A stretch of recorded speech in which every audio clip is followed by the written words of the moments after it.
ಆತ್ಮೀಯ ಮಕ್ಕಳ ಸಾಹಿತ್ಯ ಪ್ರೇಮಿಗಳಿಗೆ ನಮಸ್ಕಾರಗಳು. ನಾನು ನಿಮ್ಮ ಶಂಕರ ದೇವರು ಹಿರೇಮಠ. ಮಕ್ಕಳ ಸಾಹಿತ್ಯ ಕೃತಿಗಳ ಅವಲೋಕನ ಕಾರ್ಯಕ್ರಮಕ್ಕೆ ನಿಮಗೆಲ್ಲರಿಗೂ ಸ್ವಾಗತ. ನೀವು ಕೃತಿ ಅವಲೋಕನಕ್ಕೆ ತೋರಿಸ್ತಿರುವಂಥ ಪ್ರೀತಿಗೆ, ವಿಶ್ವಾಸಕ್ಕೆ ಪ್ರೀತಿಪೂರ್ವಕ ಧನ್ಯವಾದಗಳನ್ನು ಹೇಳ್ತಾ, ಇವತ್ತಿನ ದಿನ ಮೇ 27, 2026 ಬುಧವಾರ ಸರಣಿ 70 ತಲುಪಿದ್ದೇವೆ.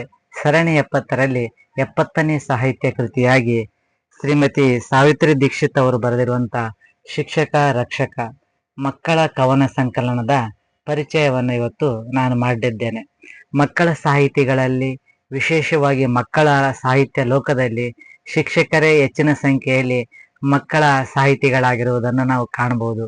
ಶ್ರೀಮತಿ ಅರುಣ ನರೇಂದ್ರ, ಅಶ್ವಿನಿ ಹಿರೇಮಠ, ವೈಜಿ ಭಗವತಿ, ಅಹಮಾ ಪೂಜಾರ್, ಸೋಮು ಕುದುರೆಯಾಳ್, ಅಶೋಕ್ ಬಳ್ಳ, ಮೈಲಾರಪ್ಪ ಬೂದಿಹಾಳ್, ಈ ತರ ಅನೇಕ ಸಾಹಿತಿಗಳು, ಶ್ರೀಧರ್ ಗಸ್ತಿ, ಶಿಕ್ಷಕರು ಮಕ್ಕಳ ಸಾಹಿತ್ಯ ರಚನೆಯಲ್ಲಿ ತಮ್ಮನ್ನು ತಾವು ತೊಡಗಿಸಿಕೊಂಡು ವಿಶಿಷ್ಟ ರೀತಿಯ ಮಕ್ಕಳ ಸಾಹಿತ್ಯ ರಚನೆಯಲ್ಲಿ ಯಶಸ್ಸಾಗಿರುವುದನ್ನು ನಾವು ಕಾಣಬಹುದು. ಇದಕ್ಕೆ ಮೂಲ ಕಾರಣ ಅವರು ಮಕ್ಕಳ ಜೊತೆಗೆ ಒಡನಾಟ ಹಾಗೂ ಮಕ್ಕಳ ಭಾವನೆಗಳನ್ನು ಅರಿತಿರುವವರಾಗಿರೋದ್ರಿಂದ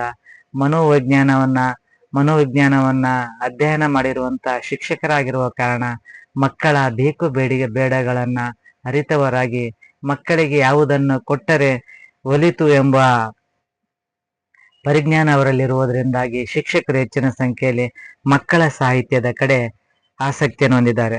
ಅದೇ ರೀತಿ ಶಿಕ್ಷಕ ರಕ್ಷಕ ಅನ್ನುವಂತ ಈ ಸುಂದರವಾದ ಮುಖಪುಟವನ್ನ ಒಳಗೊಂಡಿರುವಂತ ಕವಿತಾ ಸಂಕಲನವನ್ನ ಬರೆದಿರುವಂತಹ ಶ್ರೀಮತಿ ಸಾವಿತ್ರಿ ದೀಕ್ಷಿತ್ ಮೇಡಮ್ ಅವರು ವೃತ್ತಿಯಿಂದ ಶಿಕ್ಷಕರಾಗಿದ್ದಾರೆ.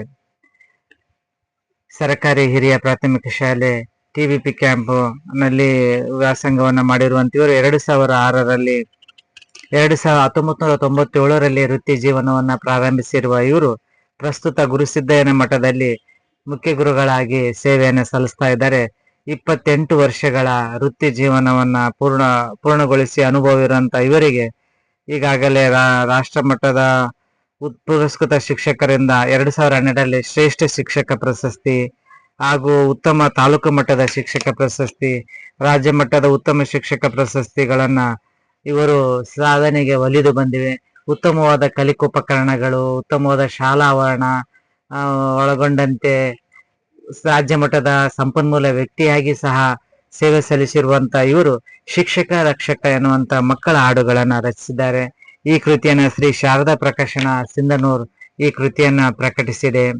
ಹಾಗೆ 2025ರಲ್ಲಿ ಪ್ರಕಟವಾಗಿರುವಂತಹ ಈ ಕೃತಿ 48 ಪುಟಗಳನ್ನು ಒಳಗೊಂಡಿದ್ದು ₹80 ಬೆಲೆಯನ್ನ ನಿಗದಿಪಡಿಸಲಾಗಿದೆ. ಈ ಕೃತಿಗೆ ಮುನ್ನುಡಿಯನ್ನ ಡಾಕ್ಟರ್ ತಿಮ್ಮಯ್ಯ ಶೆಟ್ಟಿ ಇಲ್ಲೂರ್, ಅಧ್ಯಕ್ಷರು ಮಕ್ಕಳ ಸಾಹಿತ್ಯ ಪರಿಷತ್ ರಾಯಚೂರು, ಇವರು ಮುನ್ನುಡಿಯನ್ನ ಬರೆದು ಶುಭ ಹಾರೈಸಿದ್ದಾರೆ. ಬೆನ್ನುಡಿಯನ್ನ ರಾಜ್ಯ ಸಂಘಟನಾ ಕಾರ್ಯದರ್ಶಿಗಳು ಮಕ್ಕಳ ಸಾಹಿತ್ಯ ಪರಿಷತ್ ಹಾಸನ್ ಶಂಕರದೇವರು ಹಿರೇಮಠ ಅವರು ಬೆನ್ನುಡಿಯನ್ನು ಬರೆದು ಶುಭ ಹಾರೈಸಿದ್ದಾರೆ. ಈ ಕವಿತಾ ಸಂಕಲನದಲ್ಲಿ 30 ಕವಿತೆಗಳನ್ನು ಒಳಗೊಂಡಂತೆ 30 ವಿಭಿನ್ನ ವಿಷಯಗಳನ್ನು ಒಳಗೊಂಡಂತೆ ಕವಿತೆಗಳ ರಚನೆಯಾಗಿವೆ. ಪರಿಸರ, ಪ್ರಾಣಿ, ಪಕ್ಷಿಗಳು, ರೇಖಾಗಣಿತ, ಅಂಕಗಣಿತ, ಸಂಖ್ಯೆಗಳ ಕುರಿತಾಗಿರುವಂತ 30 ಕವಿತೆಗಳನ್ನ, ಸುಂದರವಾದ ಕವಿತೆಗಳನ್ನ ನಾವು ಈ ಕವನ ಸಂಕಲನದಲ್ಲಿ ನೋಡಬಹುದು. ಹಾಗೆ ಒಗಟುಗಳ ಕುರಿತಾಗಂತ ಒಂದು ಒಗಟಿನ ಕವಿತೆಯು ಸಹ ಈ ಕವನ ಸಂಕಲನದಲ್ಲಿದೆ.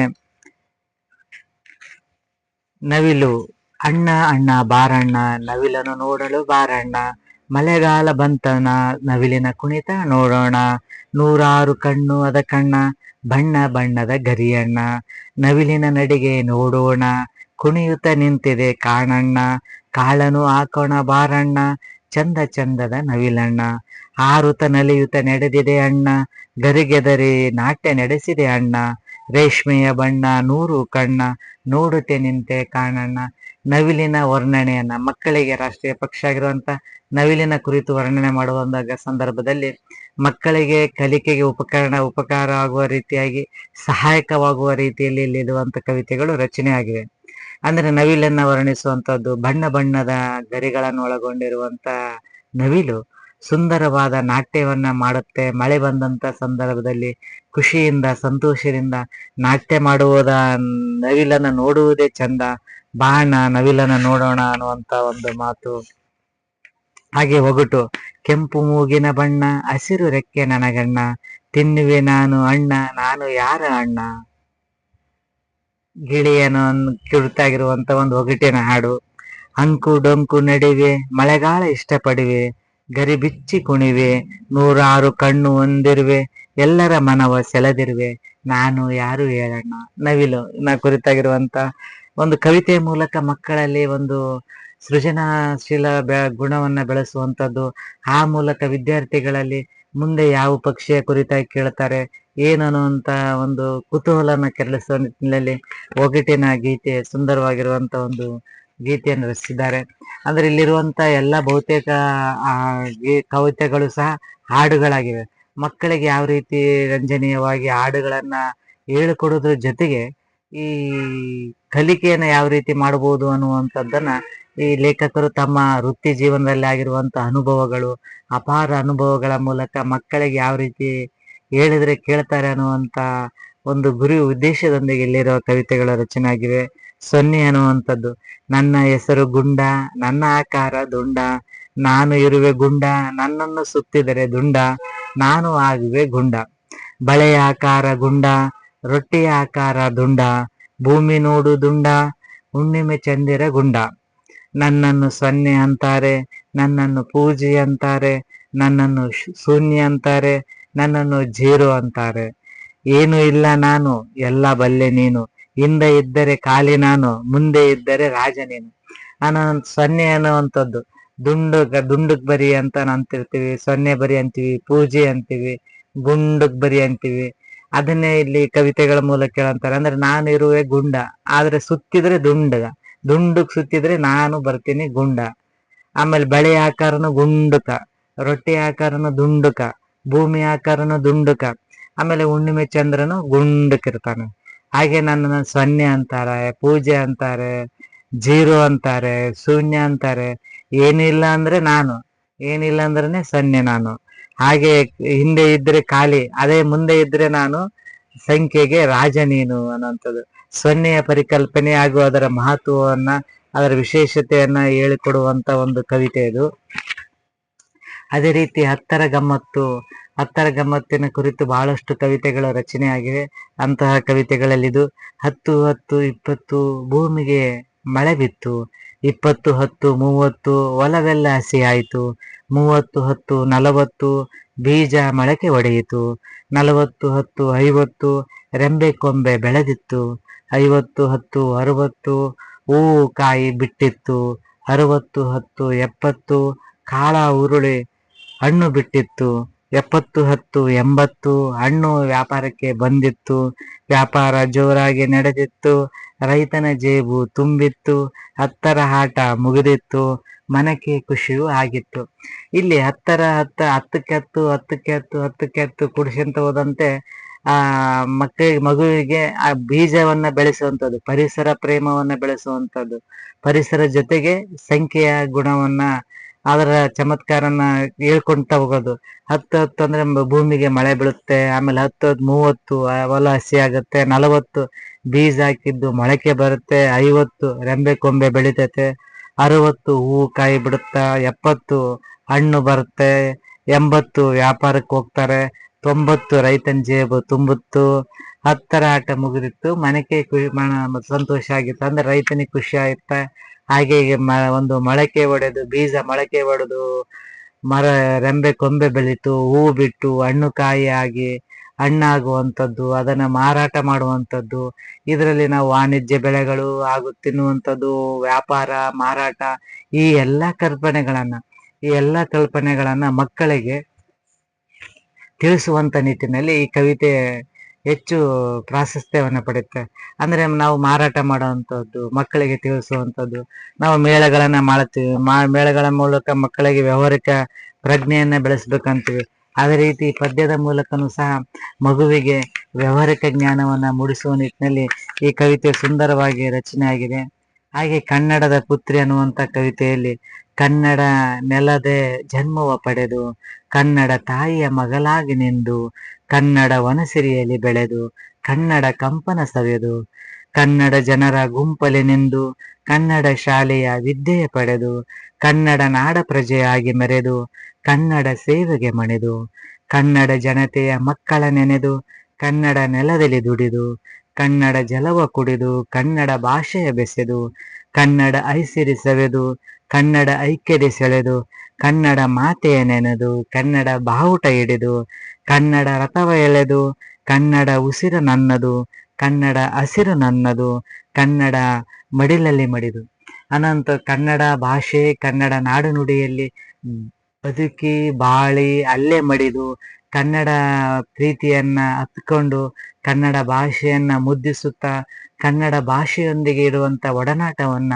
ಈ ಕವಿತೆಯಲ್ಲಿ ಕವಿ ಲೇಖಕರು ತುಂಬಾ ಸುಂದರವಾಗಿ ಮಾಡ್ತಾರೆ. ಅಂದ್ರೆ ಕನ್ನಡ ತಾಯಿ ಮಗಳು ನಾನು, ಕನ್ನಡ ನಾಡಿನಲ್ಲಿ ಬೆಳೆದಿರುವಂತ ಸಹ್ಯಾದ್ರಿಯಲ್ಲಿ ಬೆಳೆದಿರುವಂತ ನಾನು ಕನ್ನಡ ಶಾಲೆಯಲ್ಲಿ ವಿದ್ಯೆ ಕಲಿತು ಕನ್ನಡ ಶಾಲೆಯಲ್ಲಿ ಕೆಲಸ ಮಾಡ್ತಾ ಕನ್ನಡ ಶಾಲೆಯಲ್ಲಿ ವಿದ್ಯಾವಂತ ಮಕ್ಕಳನ್ನ ರೂಪಿಸ್ತಿರುವಂತ ಕನ್ನಡತಿ ನಾನು, ಕನ್ನಡ ಜಲ ಕುಡಿದು ಕನ್ನಡ ಭಾಷೆ ಕಲಿತು ಕನ್ನಡ ಭಾಷೆಯನ್ನ ಮಾತಾಡ್ತಾ ಕನ್ನಡದ ಜೊತೆಗೆ ಉಸಿರಾಗಿ ಇರ್ತೀನಿ ನಾನು, ಕನ್ನಡದ ತಾಯಿಯ ಮಡಿಲಲ್ಲಿ ಮಡಿಯುವವರಿಗೆ ಅನ್ನುವಂತ ಕನ್ನಡ ಪ್ರೇಮದ ಕುರಿತಾಗಿ ಅವರ ಒಂದು ಈ ಕವಿತೆ ಕನ್ನಡ ನಾಡಿನ ಬಗ್ಗೆ ಅವರಿಗಿರುವಂತ ಅಪಾರ ಪ್ರೇಮವನ್ನ ಸೂಚಿಸುತ್ತೆ.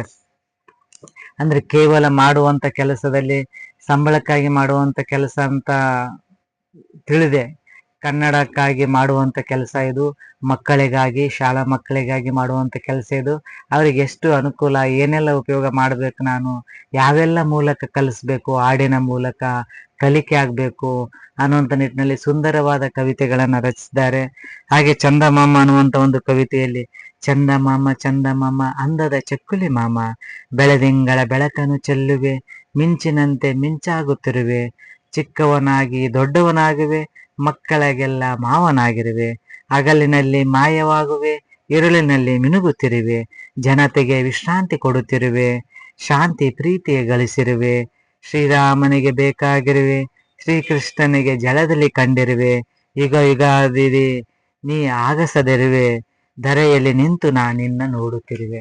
ಚಂದ್ರನ ಕುರಿತಾಗಿರೋದು ಚಂದಮಾಮ ಚಂದಮಾಮ ನಿನ್ ಚಕ್ಕಲಿ ಮಾಮ, ಎಷ್ಟು ಮಕ್ಕಳಿಗೆಲ್ಲ ಪ್ರೀತಿ ನಿನ್ ಕಂಡ್ರೆ, ಬೆಳದಿಂಗಳ ಬೆಳಕನ್ನ ಸುಸ್ತಿ, ಮಿಂಚಿನಂತೆ ಮಿಂಚ್ತಿ, ಚಿಕ್ಕವನಾಗ್ತಿ, ಅಮಾಸೆ ಇದ್ದಾಗ ಕಾಣದೇ ಇಲ್ಲ, ಆಮೇಲೆ ನೀನು ಚಿಕ್ಕವನಾಗಿ ಹುಣ್ಣಿಮೆನಷ್ಟಿಗೆ ದೊಡ್ಡವನಾಗ್ಬಿಡ್ತಿ, ಮಕ್ಕಳಿಗೆಲ್ಲ ಮಾಮ ಆಗಿ ನೀನು, ಆಮೇಲೆ ಹಗಲಿನೆಲ್ಲ ಮಾಯ ಆಗ್ಬಿಟ್ಟಿರ್ತಿ, ರಾತ್ರಿ ಬಂದಾಗ ಮಾತ್ರ ತಂಪಾಗಿ ಎಲ್ಲರಿಗೂ ಸಹ ವಿಶ್ರಾಂತಿ ಕೊಡುತ್ತಿ, ಎಲ್ಲರ ಪ್ರೀತಿ ಪಾತ್ರರಾಗಿ, ಶ್ರೀರಾಮನಿಗೆ ಪಾತ್ರರಾಗಿ, ಶ್ರೀಕೃಷ್ಣನಿಗೆ ನೀರಿನಲ್ಲಿ ಕಂಡಿ, ಹಾಗೆ ಯುಗ ಯುಗಗಳಿಂದನೂ ನೀನು ಆಕಾಶದಲ್ಲೇ ಇದಿ, ನಾನು ಚಿಕ್ಕವಳಿದ್ದಲ್ಲಿಂದ ನೋಡ್ತಾ ಇದ್ದೀನಿ, ನೀನು ಆಕಾಶದಾಗೆ ಇದಿ ಚಂದಮಾಮ ಅಂತೇಳಿ ಚಂದ್ರನ ಕುರಿತಾಗಿ ಬರೆದಿರುವಂತ ಒಂದು ಕವಿತೆ, ಸುಂದರವಾಗಿರುವಂತ ಒಂದು ಕವಿತೆಯನ್ನು ಬರೆದಿದ್ದಾರೆ.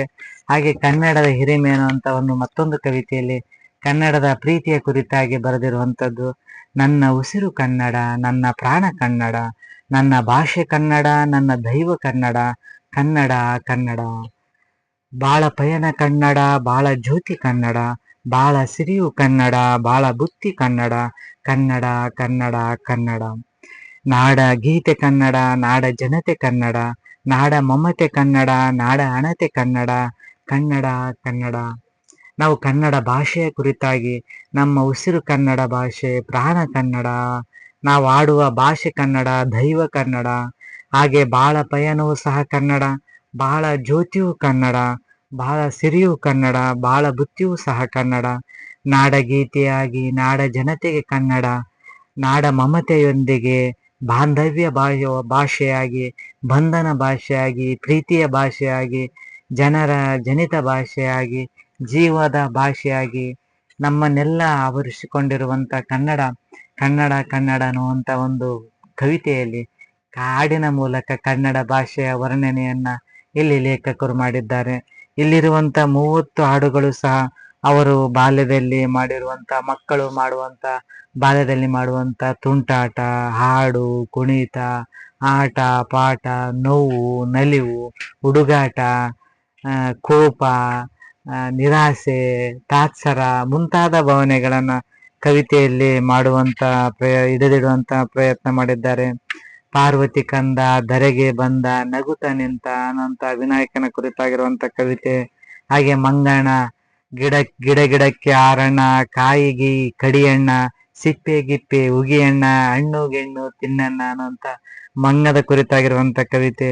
ಆದರೆ ಆ ಕುರಿತಾಗಿರುವಂತ ಕವಿತೆ ವಕ್ರವಾಗಿ ದುಂಡಗೆ ಮಾಡು, ತ್ರಿಜ್ಯ ವಾಸ ಹಾಕಿ ನೋಡು, ಬಿಂದು ಬಿಂದು ಸೇರಿಸುತ್ತ ನೋಡು, ಇದುವೇ ನಾನು ವೃತ್ತ ನೋಡು.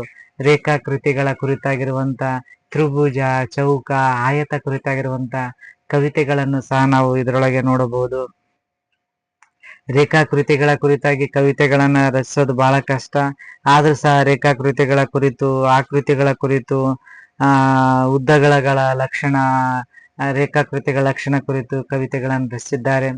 ಅವರು ವೃತ್ತಿ ಜೀವನದಲ್ಲಿ ಹೊಂದಿರುವಂತಹ ಅಪಾರವಾದ ಅನುಭವದ ಪರಿಣಾಮವಾಗಿ ಇಂಥ ಸುಂದರ ಕವಿತೆಗಳನ್ನ ಶ್ರೀಮತಿ ಸಾವಿತ್ರಿ ದೀಕ್ಷಿತ್ ಮೇಡಮ್ ಅವರು ಸುಂದರವಾದ ಕವಿತೆಗಳನ್ನ ಶಿಕ್ಷಕ ರಕ್ಷಕ ಅನ್ನುವಂತ ಈ ಕೃತಿಯಲ್ಲಿ ರಚಿಸಿದ್ದಾರೆ.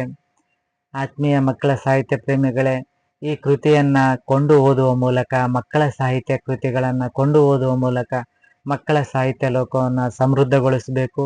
ಹಾಗೆ ವಿಶೇಷ ಸಂದರ್ಭದಲ್ಲಿ ಮಕ್ಕಳಿಗೆ ಹುಟ್ಟುಹಬ್ಬ, ಶಾಲಾ ವಾರ್ಷಿಕೋತ್ಸವ ಸಂದರ್ಭದಲ್ಲಿ ಸಾಹಿತ್ಯ ಕೃತಿಗಳನ್ನ ಅವರಿಗೆ ಬಹುಮಾನವಾಗಿ ನೀಡುವ ಮೂಲಕ ಮಕ್ಕಳ ಸಾಹಿತ್ಯ ಕೃತಿಗಳನ್ನ ಸಾಹಿತ್ಯ ಓದುವ ಅಭಿರುಚಿಯನ್ನ ವಿದ್ಯಾರ್ಥಿಗಳಲ್ಲಿ ಮೂಡಿಸುವ ಕೆಲಸವನ್ನ ಪಾಲಕರು ಹಾಗೂ ಶಿಕ್ಷಕರು ಮಾಡಬೇಕು ಅಂತ ಹೇಳ್ತಾ, ಇವತ್ತಿನ ದಿನ ಮಕ್ಕಳ ಸಾಹಿತ್ಯ ಕೃತಿಗಳ ಅವಲೋಕನ ಸರಣಿಯಲ್ಲಿ ನಾವು ಇವತ್ತಿನ ದಿನದ ಈ ಕೃತಿಯ ಪರಿಚಯ ಅವಲೋಕನ ಸರಣಿಯಲ್ಲಿ ಕೃತಿಯ ಪರಿಚಯದೊಂದಿಗೆ ಇವತ್ತಿನ ಕೃತಿಯ ಪರಿಚಯ ಕಾರ್ಯಕ್ರಮವನ್ನು ಮುಗಿಸ್ತಾ ಇದ್ದೇನೆ. ನಾಳೆ ದಿನ ಮತ್ತೊಂದು ಸಾಹಿತ್ಯ ಕೃತಿಯೊಂದಿಗೆ ನಿಮ್ಮ ಮುಂದೆ ಬರ್ತೇನೆ. ಅಲ್ಲಿವರೆಗೂ ಧನ್ಯವಾದಗಳು.